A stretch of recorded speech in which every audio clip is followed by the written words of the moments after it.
Hi everybody, it's your old pal Chuck, and I'm back once again with another review.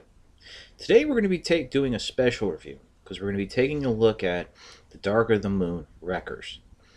Um, for those of you who may not have seen the movie Dark of the Moon, the Wreckers were a team of tricked out NASCARs that worked with the Autobots and are based upon the classic comic book team, the Wreckers. So, let's get started. I figured I'll just start off by showing you some of their boxes. This is Leadfoot. He was the most recent record to be released. And then we have Topspin. Topspin was the first record to be released, and also one of the first Legion class figures to be released in the entire line. Remember when everyone was so excited and happy for Dark of the Moon toys? And now they just want them off the shelves for more Prime toys. Circle of life. And here's Roadbuster. I would say Roadbuster is actually kind of hard to find. He came out in the wave before Leadfoot, but it was like one or two to a case. Most of the other figures in the case, in fact, were refreshers. So, a lot of stores may not even put them out yet. So, but as you'll see, he's kind of worth it to hunt down. So let's start. Since I'm not too familiar if there was a hierarchy of command with the Wreckers, I'm going to go in the order they were released in. And that means the first figure we're going to look at is Leadfoot. I'm sorry, Topspin. Yep, I'm going to be screwing those names up, guys. You just may want to get excited. So, he was released in a non-weaponized mode. The other two, as you'll see, were released weaponized. Now, his deluxe figure was released weaponized. And as of right now, there hasn't been a Human Alliance figure yet, so we don't know how he's going to be released. But he's a number 48 NASCAR. Don't know who drives it, but it's sponsored by Lowe's. And very easy to transform. Going to start. Want to come in and basically push up and split the hood and roof of the car. Fan it open like this. As you can see, this will basically become the arms of the car.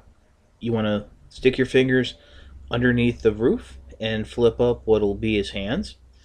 The next step is you can come in, separate the legs, and flip down his feet. And there he is. Very limited in articulation due to the size and also due to the fact that his arms are made up by the hood and roof. His legs can go forward. No knee joints.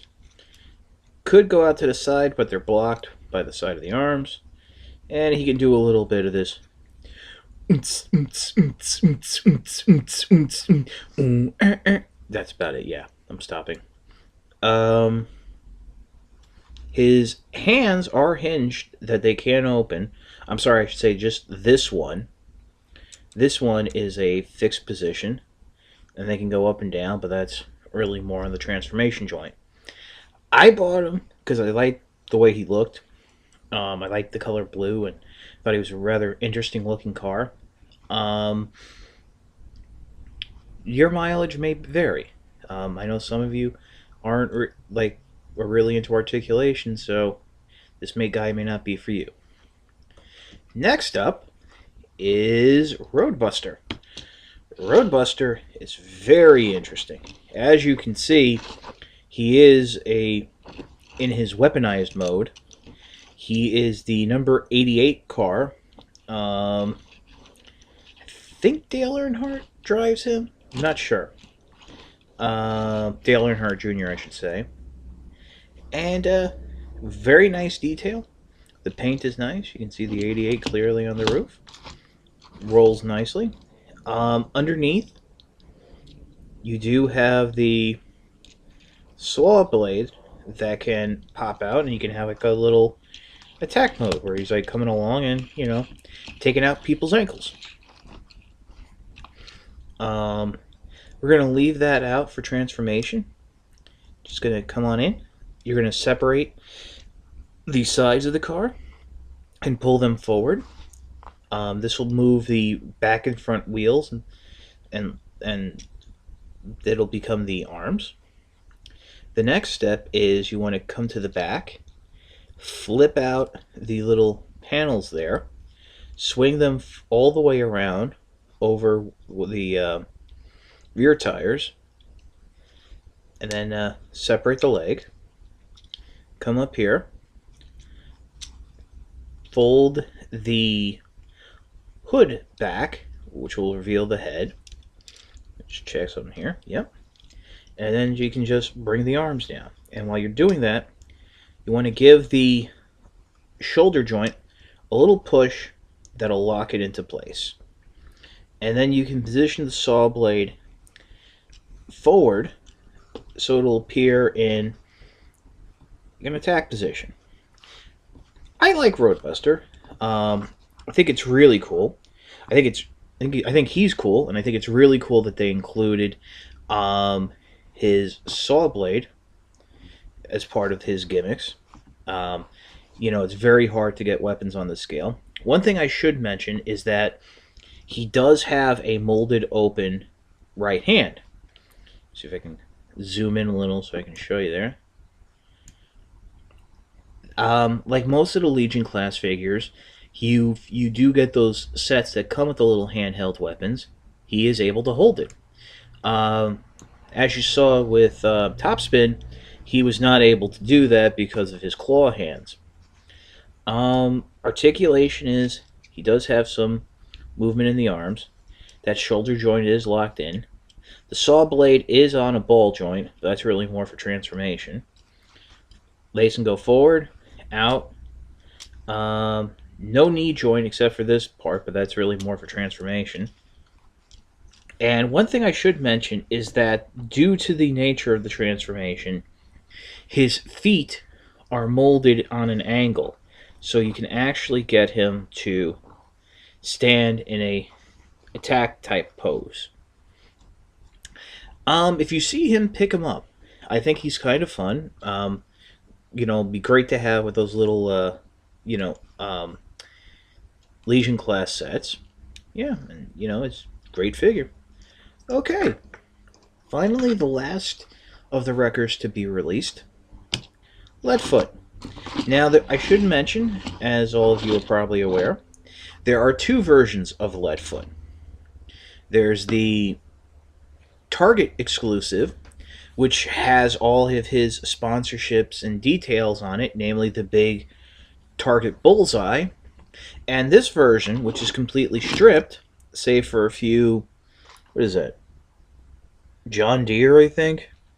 I don't know. Sorry, I had to print's really small. But this is for the mass retail release.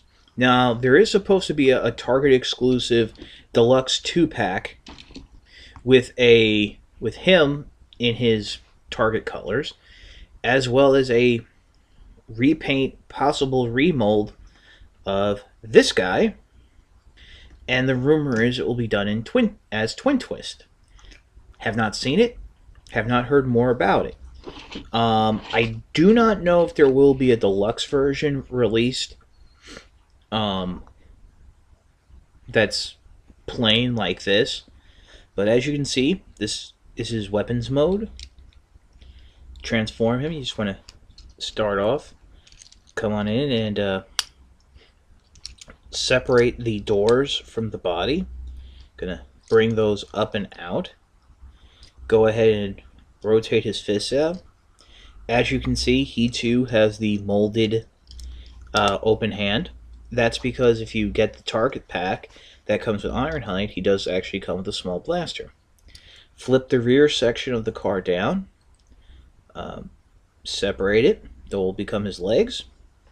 Stand him up like this. Flip the hood down. That will become his chest and belly. Rotate the arms down. And you've got Leadfoot. Out of the three, I would say he's my least favorite. Just because it is kind of hard for him to stand. I do like the look of him. I like how they were able to work in his pot belly and what have you. But he just doesn't pop for me like he does with Roadbuster and Leadfoot. If you see the Target exclusive set, like I said, it comes with a repainted Ironhide. Pick him up there just because you'll have the hand blaster for him. And, if you don't already have Ironhide, you'll get another figure. But something tells me most of you watching this already have Ironhide. So then if you're going to get him, just try to get the generic single pack. I'm pretty sure he's out there and somewhat easy to find. Legion class figures are always a bit finicky to pick up, just because once a wave sells out, they usually don't get restocked. So let me bring everybody back in. Here are your wreckers. And Leadfoot decided to take a nap. But yeah, all in all, if you have two, I would say go for the third of what you're missing, just so you have a complete set. For what they are, these are nice figures. So, for the records, this is your old pal Chuck, and I'll see you next time.